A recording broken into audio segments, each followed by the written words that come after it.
우리 옆에 계신 분 한번 인사할까요? 참 잘 오셨습니다.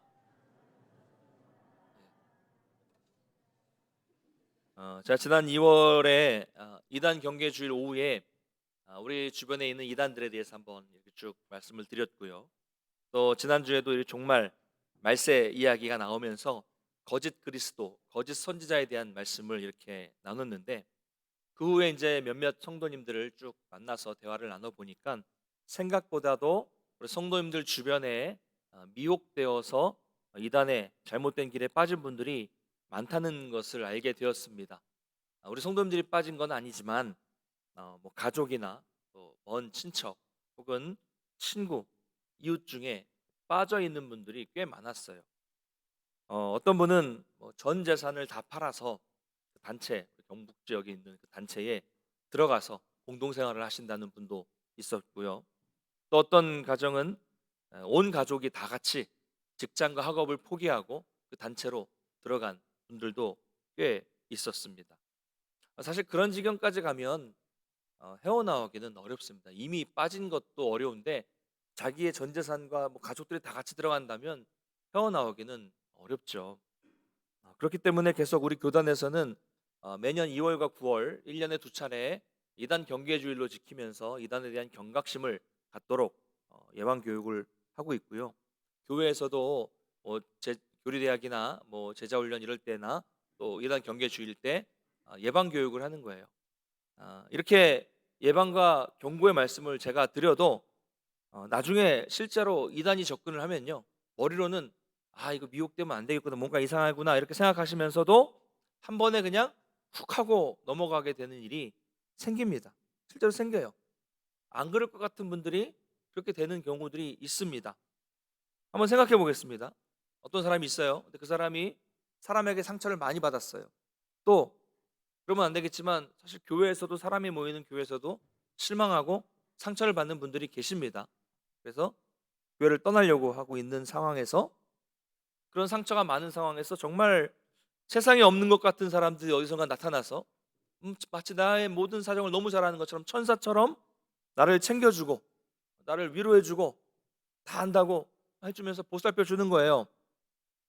내 가족보다 더 많은 사랑을 그 사람들이 주는 거예요. 그러면 그 사람에게 일단 훅 빠져들게 되는 겁니다. 이제까지 경험해 보지 못한 사랑을 베푸는 사람들이 있구나. 이 사람들은 참 대단한 사람이구나. 이렇게 생각하는 거죠. 제가 예전에 만난 분 중에는 심지어 이런 분도 만난 적이 있었습니다. "거기 가면 안 됩니다." 이렇게 얘기를 했는데 이렇게 말하는 거예요. 그 사람들이 이단이어도 괜찮습니다. 예. 나는 정말 이렇게 좋은 사람들을 만나본 적이 없고 내가 정말로 이렇게 많은 사랑을 받아본 적이 없습니다. 너무 좋아요, 나는. 말려도 안 됩니다. 나 좋아요." 심각한 거죠. 그런 분들은 실제로 친절하게 대해 줍니다. 자기 시간 또 자기 사비까지 들여서 엄청난 관심을 갖고 엄청난 사랑을 베풀죠. 왜요? 이유가 있죠. 목적이 있죠. 미혹하려고요. 일단 미혹해서 데리고 들어가면 그때는 좀 또 상황이 달라지죠. 그렇게 해서 미혹당하면 사실 답이 없습니다. 그래서 우리가 빠진 다음에 뭐 이건 쉽진 않아요. 그래서 주의하고 또 주의해서 미혹되지 않도록, 빠지지 않도록 우리가 늘 분별할 수 있어야 된다는 거예요. 오늘도 지난 시간에 이어서 종말에 있을 일에 대해서 예수님이 말씀하시는 내용을 좀 살펴볼 텐데요.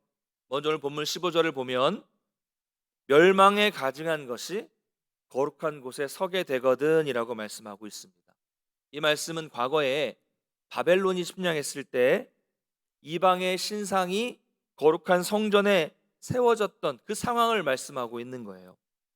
과거에 하나님께 예배 드려야 하는 성전에 우상이 들어온 적이 있었고요. 그리고 유대인들이 율법에 따라서 아주 부정하게 생각하는 이 돼지가 성전 안으로 들어오고 그 돼지 피를 성전 안에 막 이렇게 뿌리는 일이 실제로 벌어졌습니다. 그럼 만약에 오늘날 우리 교회 안에도 이런 일이 벌어진다면 여러분 어떻겠어요?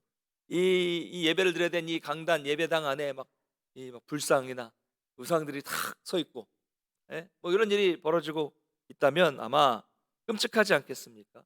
이 우리보다 더 이 성전에 대해서, 예배에 대해서, 아주 제사에 대해서 중요하게 생각했던 유대인들에게는 이 일은 훨씬 더 끔찍한 일이었습니다. 가증한 것이 이 예루살렘 성전 안에 떡하니 서 있는 것을 지켜보는 유대인들은 어떻게 할 수 방법이 없잖아요. 마치 자기 목숨이 끊어질 것만 같은 그런 괴로움을 느꼈던 것입니다. 근데 이런 일은 여러 번 일어났어요. 성전이 여러 번 파괴되었기 때문입니다. 그리고 예수님이 말씀하셨던 이 시점에서 앞으로 또 주후 70년에 다시 성전은 돌 하나도 돌 위에 남지 않고 무너지게 됩니다. 여러분 한번 생각해 보겠습니다. 예루살렘 성전이 무너진다는 것은 무엇을 의미하는 것입니까? 성전을 중심으로 모여 사는 이스라엘 백성들이에요. 왜요? 제사가 중심이기 때문에 성전과 제사가 중심인 이스라엘 백성들에게 성전이 없어진다는 말은 더 이상 제사를 드릴 수 없다는 거예요. 성전과 제사가 삶의 중심인 그들에게 그 중심, 성전과 제사가 없어진다는 것은 곧 그들이 심판을 받았다는 것, 심판을 의미하는 것입니다. 여러분 만약에 북한이나 지금 종교의 자유가 없는 나라처럼 지금 우리의 이 신앙이 방해받고 우리가 강제적으로 예배를 드릴 수 없는 일이 생기게 된다면 그건 정말로 우리에게 아주 끔찍한 일이 아니겠습니까? 우리에게는 정말 말할 수 없는 큰 고통입니다. 뭐 이런 핍박이 아니더라도 교회 안에 분쟁이 생기고 교회 안에 심각한 다툼이 생겨서 예배를 드릴 수 없는 상황이 되고 또 저도 경험해 봤지만 사람들이 다 입구를 막아서 교회를 들어갈 수 없는 그런 상황을 경험해 보니까요. 너무 마음이 아프더라고요. 예배를 드려야 되는데 예배를 드릴 수 있는 곳이 없는 거예요. 드리려고 하면 싸우니까. 그럴 때는요, 여러분 진짜 지금처럼 우리처럼 이렇게 평범하게 예배를 드릴 수 있는 것이 얼마나 소중한 일인지. 그리고 교회에 아무런 다툼이 없고 그냥 교회에 정말 아무 일도 없이 그냥 아무런 어떤 일도 없이 그냥 평화롭게 한 주를 그렇게 보내는 것이 얼마나 감사한지 얼마나 큰 은혜인지를 깨닫게 되었습니다.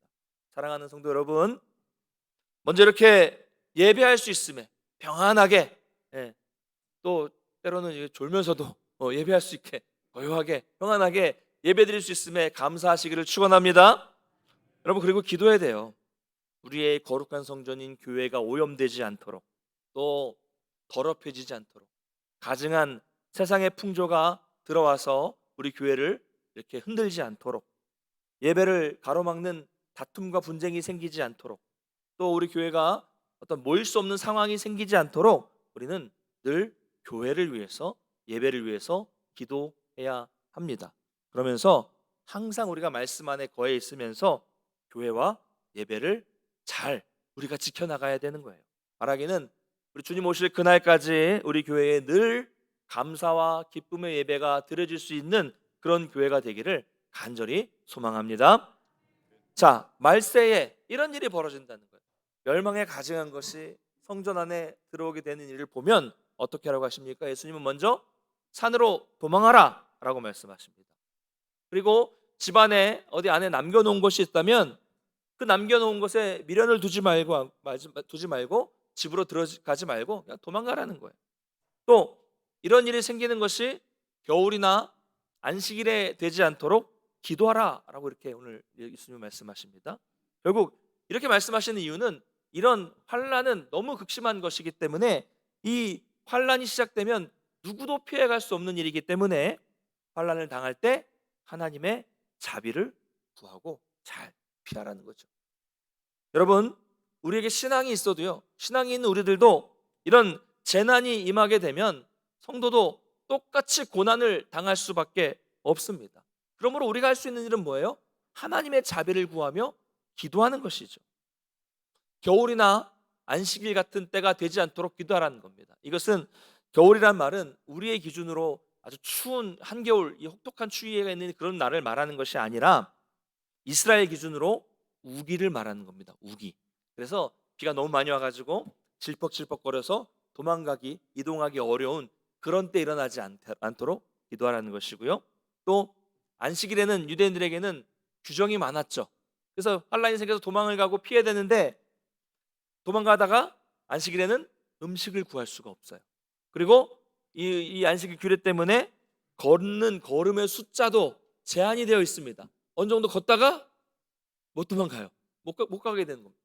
그렇기 때문에 피신이 어려운 겨울과 안식일에 이런 일이 일어나지 않도록 기도하라라고 말씀하신 것입니다. 사랑하는 성도 여러분, 우리가 세상에서 환난을 당하고 고난을 당할 때 의지할 분은 오직 우리 주님 한 분밖에 없다는 사실을 여러분 믿으시기를 바랍니다. 여러분, 이 세상에서 우리가 고난을 당할 때요, 특별히 오늘 본문에 나와 있는 이런 마지막 때 당하는 고난은 아무리 많은 돈과 아무리 많은 능력과 지식과 모든 것들을 가지고 있더라도 인간의 능력을 넘어서는, 한계를 넘어서는 고난이기 때문에 우리의 힘으로 해결할 수 없습니다. 그럼 좌절할 수밖에 없는 거예요. 세상 사람들은 그 끔찍한 고난 속에서 낙심하며 좌절하겠지만 믿음을 가진 성도는 하나님을 믿는 믿음으로 승리할 수 있고 구원받을 수 있습니다. 여러분, 바로 이것이 믿음을 가지고 살아가는 우리 성도들의 특권이죠. 우리는 믿음으로 이겨내는 거예요. 우리 찬양대 찬양한 것처럼 믿음으로 승리하고 믿음으로 사는 것입니다. 그리고 한편으로는요, 오늘 말씀처럼 우리는 이 환난이 우리에게, 나에게, 우리 나라에, 우리 사회에 일어나지 않도록 기도하고 준비하는 삶을 살아야 한다는 것입니다. 여러분, 한번 생각해 보십시오. 과거 6.25 한국 전쟁이 일어났을 때 전 국토가, 이 좁은 땅덩어리 전 국토가 전장이 되었을 때 우리가 할 수 있는 것이 무엇이 있었겠습니까? 뭐 전쟁을 경험하지 않았겠지만 전 국토가 전장이 되고 경험하신 분들 계시겠지만 할 수 있는 게 없어요. 모두가 다, 모든 국민이 다 고통과 환난을 겪고 할 수 있는 것이 아무것도 없습니다. 모여서 예배가 드릴 수 있습니까? 지금 우크라이나 러시아 전쟁이 일어나는 것처럼, 또 수단에서 일어난 이런 내전 같은 일이 우리나라에서 또다시 일어나지 않도록 정말로 간절히 기도해야 합니다. 할렐루야. 전쟁이 일어나지 않도록, 분란이 생기지 않도록, 교회가 그로 인해서 무너지지 않도록, 타격을 입지 않도록. 그래서 여러분, 교회가 무너지면 단순히 교회가 무너지는 게 아닙니다. 한국 교회가 전 세계에 엄청나게 많은 선교사를 파송하고 있는데 이 선교 사명을 교회를 통해서 하고 있잖아요. 그러니까 이 선교 사명이 계속 감당할 수 있도록 우리는 기도해야 되는 거예요. 그래서 금요일마다 모여서 같이 이것을 위해서 기도하고, 또 우리가 중보 기도를 하고 있는 이 나라와 민족을 위한 기도가 정말 중요해요. 이 나라와 민족을 위한 기도가 우리가 좀 더, 우리보다 좀 멀게 느껴질 수 있겠지만 여러분, 사실 이것은 나를 위한 기도입니다. 그리고 우리 가족을 위한 기도예요. 여러분, 막상 전쟁이 난다고 생각해 보세요. 남자들 다 어디가 있겠어요? 싸우러 나가야 됩니다. 네, 그렇죠? 그러면 남아있는 여자들, 아이들 어떻습니까? 성경에 나오고 있지만 여성들과 아이들이 큰 또 피해를 입을 수밖에 없는 거예요. 그 때문에 나라와 민족을 위한 기도가 바로 나를 위한 기도고 가족을 위한 기도라는 것이고요. 또 이것은 교회를 위한 기도고 주님이 우리에게 맡겨주신 선교를 위한 기도가 되는 것입니다. 여러분, 지금 우리는 이런 여러 가지 문제를 놓고 전국 교회와 전국 성도들이 함께 기도해야 할 때라는 것을 기억하시고요. 바라기는 여러분, 기도하실 때 우리 기도의 지경이 조금 더 넓어져서 내 가정에서 조금 더 벗어나서 평소에 나라와 민족과 사회를 위해서 또 이런 환난이 일어나지 않도록 기도할 수 있는 우리 모든 성도님 되시기를 간절히 소망합니다. 자, 그런데 이 마지막 때 주의해야 될 것이 또 하나 있다고 말씀하고 있어요. 그것은 지난 시간에 말씀드린 것과 같이 미혹되지 말라는 것입니다. 자, 마지막 때에는 거짓 그리스도들과 거짓 선지자들이 큰 능력을 보이면서 성도들을 미혹한다라고 말씀을 하고 있습니다. 큰 능력을 보이면서 성도들을 미혹한다는 겁니다. 여러분, 지난주에 말씀드린 것처럼 그리스도가 여기 있다 저기 있다 뭐 어느 때 오신다 해도 속지 말라는 것입니다. 그들이 혹 기적을 보이고 어떤 놀라운 능력을 보이면서 우리를 미혹하겠지만 그런 능력을 보인다고 하더라도 속지 말라는 거예요. 속으면 안 된다는 겁니다. 여러분, 사람은요 보통 눈으로 보이는 것에, 보는 것에 속고 보이는 것에 미혹되기가 쉽습니다. 예. 우리 눈이 착시가 되게 많거든요. 근데 이 보이는 것에 속는 경우가 많다는 거예요. 여러분, TV에서 하는 마술을 보십시오. 여러분, TV에서 마술사들이 나와서 마술하는 거 보면서 그 사람이 정말 초인적인 능력을 가져서 마술을 한다고 생각하시면 없을 겁니다. 마술은 우리 눈을 속이는 거다라는 것을 다 알고 있지만 막상 내가 이렇게 쭉 지켜보고 있는데 보이는 것이 사라지거나 분명히 아무것도 없는 데서 뭔가 탁 튀어나오면 내 눈에서 신기한 일이 벌어지면 놀라게 되고 정말 와, 대단하다라고 생각하게 되는 것이죠. 근데 여러분, 우리가 기억해야 될 것은요, 어떤 이적이 나타나고 어떤 기사가 나타난다고 해서 그것이 반드시 성령의 능력으로 비롯되는 것은 아니라는 점을 우리가 깨달을 수 있어야 합니다. 여러분, 악한 영도 능력이 있습니다. 기적을 행할 수 있어요. 성경을 보면 사탄도 능력을 행한다는 것을 알 수 있습니다. 여러분, 무당도 영적인 능력이 있습니다. 진짜 무당은요, 귀신의 힘을 입어서 영적인 능력을 행합니다. 그렇다고 해서 그런 신비한 능력이 나타난다고 해서 우리가 모든 것을 다 성령의 능력이라고 말할 수 없지 않겠습니까? 여러분, 얼마나 많은 사람이 병이 났고, 또 옛날에 유행했던 집회가 있었는데 썩은 이빨에 이 썩은 이를 떼온 이 아말감이 금으로 바뀌는, 이런 이 썩은 이가 금리로 바뀌고, 또 사람이 뒤로 이렇게 넘어지는 이런 현상을 보면서 얼마나 많은 사람들이 잘못된 것에 현혹되는지 아십니까? 정말 많아요. 근데 이런 현상은 나타날 수 있다는 거예요. 다 성령의 능력이 아니라는 겁니다. 문제는 그런 능력이 나타나고 그런 현상이 나타난 이후에 어떻게 되었는가, 이걸 봐야 된다는 거죠. 이게 분별할 수 있는 지혜입니다. 그 사람이 정말로 하나님을 드러내고 있는가, 또한 그로 인해서 나타난 열매를 우리가 볼 수 있는가를 봐야 돼요. 만약 어떤 사람이 병이 나았다고 해서 기도원에서 기도받고 병이 나을 수 있겠죠. 병이 나았다고 해서 계속 그 사람이 계속해서 기도원에만 살고 있고 구원받은 성도라는 어떤 삶의 증거도 나타나지 않고 어떤 말씀도 전혀 모르면서 계속 신비한 능력만 쫓아다닌다면 그 사람은 입으로 하나님을 말한다고 할지라도 그 사람이 낳은 기적이 무슨 의미가 있겠어요? 무슨 의미가 있습니까 그게? 혹 썩은 이가 금리로 바뀐다는 집회가 한참 유행했었는데요, 진짜로 그게 금리로 바뀌었다고 한들 그 금리로 바뀐 사람의 삶이 바뀌지 않고 그 사람의 가치관과 신앙관과 세계관이 바뀌지 않고 아무런 변화가 없다면 그게 무슨 유익이 있겠습니까? 뭐가 유익이 있어요? 그 금으로 바뀐 이빨을 빼서 팔면 좀 살림의 보탬이 될까요?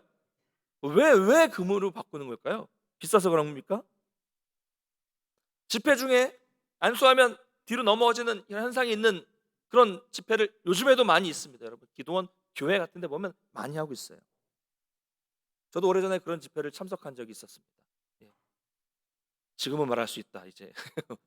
예, 참석했습니다. 알고 간 건 아니고요.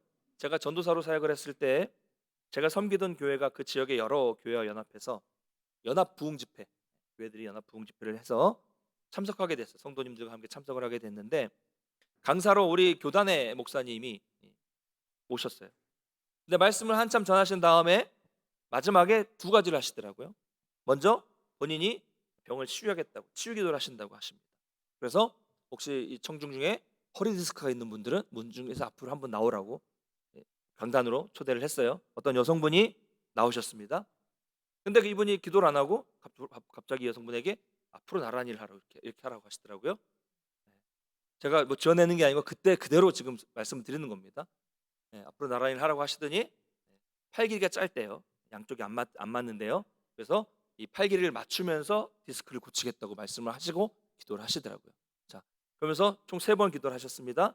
제가 차마 여기서 그분의 흉내를 내지는 못할 것 같아요. 저를 이상한 사람 볼까봐. 어쨌든 딱 하더니 오른팔아 길어져라 라고 하시면서 명령하면서 기도를 하시더라고요. 그랬더니 이 여러분이 약간 이렇게 하는 것 같아요. 이 팔이. 예? 그러더니 다시 또 기도하시더니 왼팔아 길어져라 막 하시더니 이렇게 됩니다. 그러더니 양쪽 팔을 또 이렇게 왼팔이 길어졌다고 하시더라고요. 그러더니 양쪽 팔이 같아져라 라고 기도를 하십니다. 3번 기도하셨어요. 그냥 저처럼 이렇게 기도한 게 아니라 막 뜨겁게 기도하셨겠죠.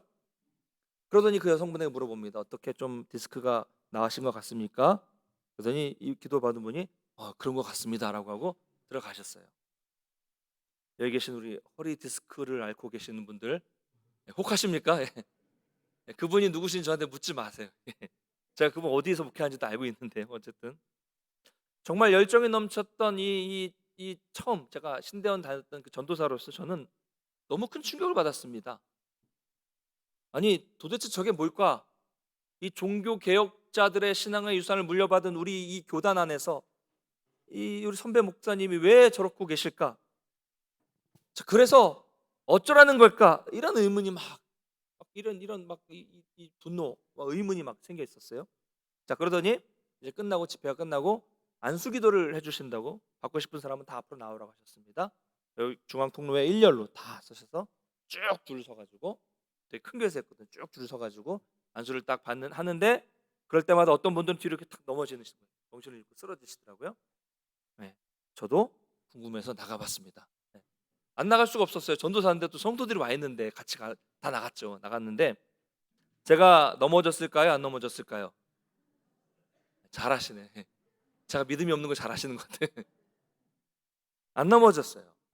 근데 안 넘어지고 딱 버티니까 왠지 제가 부끄러운 느낌이 들더라고요. 넘어져야만 되는 것 같은 부끄러운 느낌이 들더라고요. 나중에 이제 넘어지신 분이 깨어났을 때 물어봤어요. 어떤 느낌이셨습니까? 이게 중요하잖아요. 무슨 일이 벌어졌습니까? 혹시 천국에 다녀오셨습니까?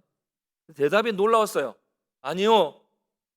아무 생각도 없었고 아무 느낌도 없었어요. 잠깐 누웠다가 일어난 겁니다. 이게 뭐죠? 어쩌라는 겁니까? 그러면 그 후에 그 사람이 변화가 있었을까요? 아무 변화가 없어요. 당연하죠. 우리의 심령의 변화는 말씀을 통해서 성령께서 그 사람의 심령을 찌르고 꿰뚫고 심령을 녹여서 말씀의 능력으로, 성령의 능력으로 변화되어야 되는데, 말씀이 없는 그런 일이 벌어지니 당연히 그 사람에게 변화가 있을 리가 없는 것이죠.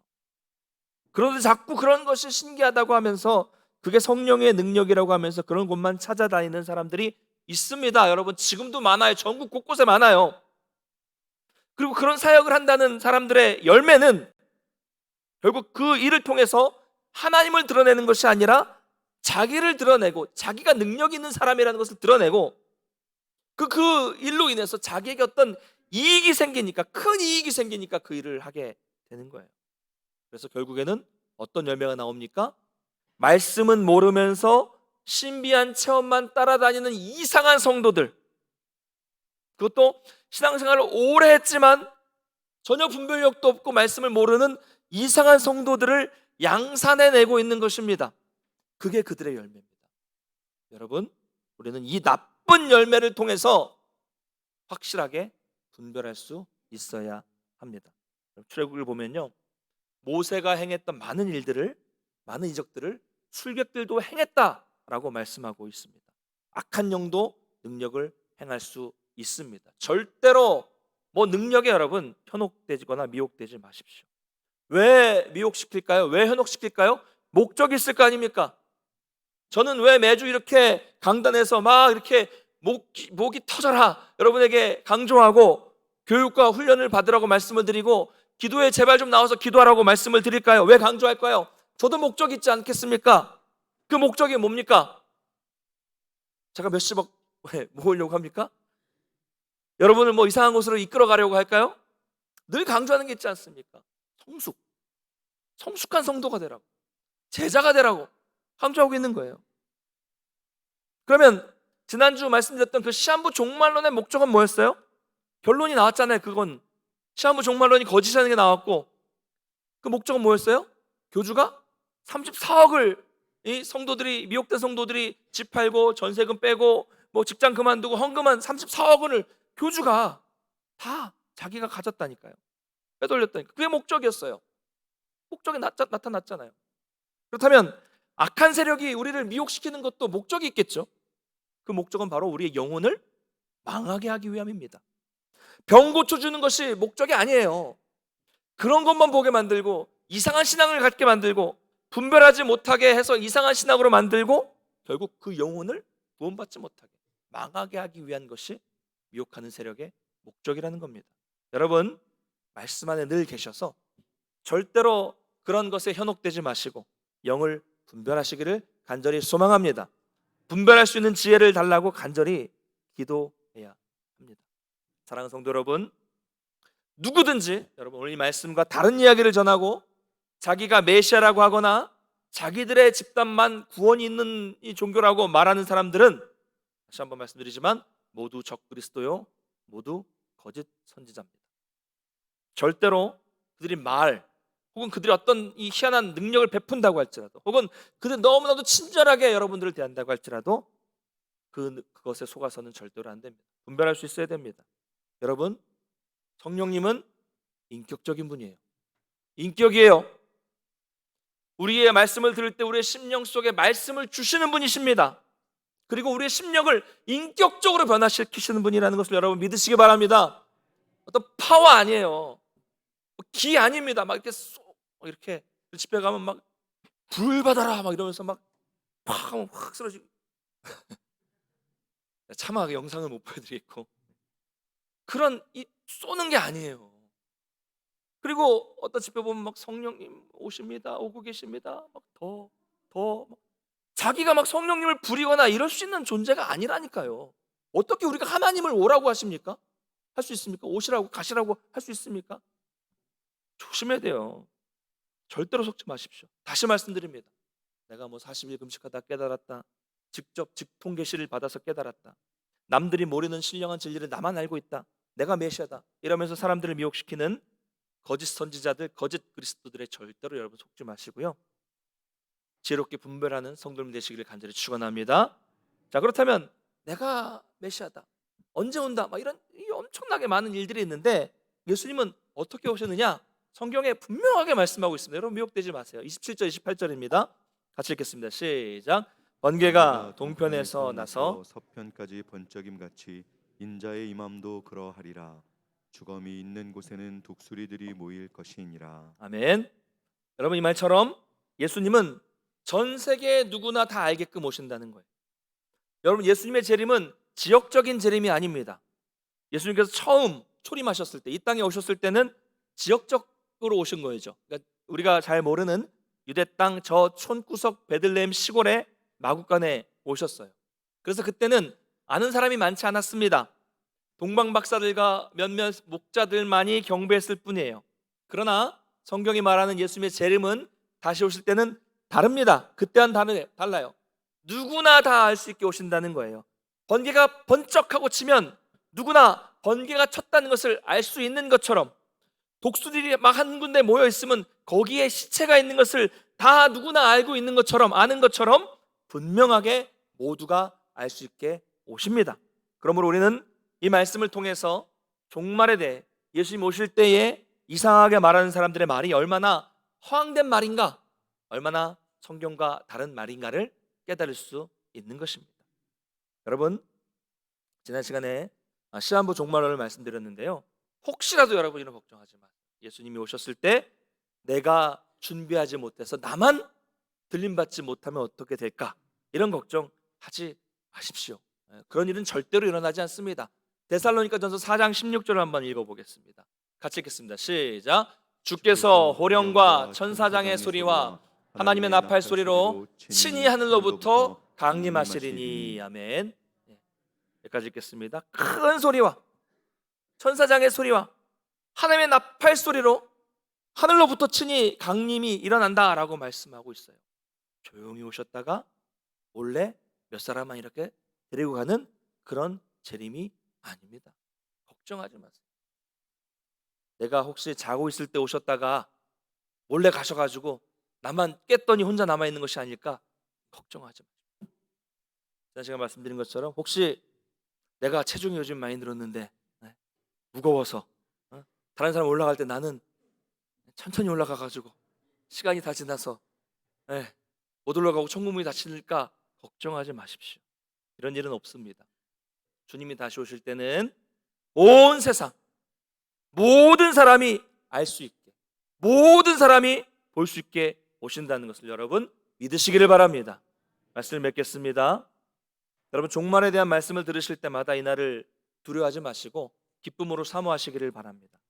영광 중에 우리 주님께서 천사들의 나팔 소리와 함께 임하실 때 할렐루야라고 소리 지르며 우리 주님을 기쁨으로 영접하시기를 주님의 이름으로 축원합니다. 할렐루야. 그러나 그때는 아무도 몰라요. 아무도 모릅니다. 모르니까 대충 사는 게 아니라 모르니까 매일 그날인 것처럼 살아야 합니다. 그때까지 우리는 이 땅에서 최선을 다해야 됩니다. 여러분 하루하루 마지막인 것처럼 게으르지 마시고 정말 나태하지 마시고 잘 분별하시고 여러분의 삶으로 우리 입으로 또 행동으로 복음을 전하는 삶을 사는 것이 우리의 삶의 목적이 되어야 합니다. 오늘 말씀 기억하시면서 다시 한번 이런 믿음의 결단을 하셔서 힘있게 하루하루를 살아가시는 저와 여러분 되시기를 간절히 축복합니다. 우리 다 같이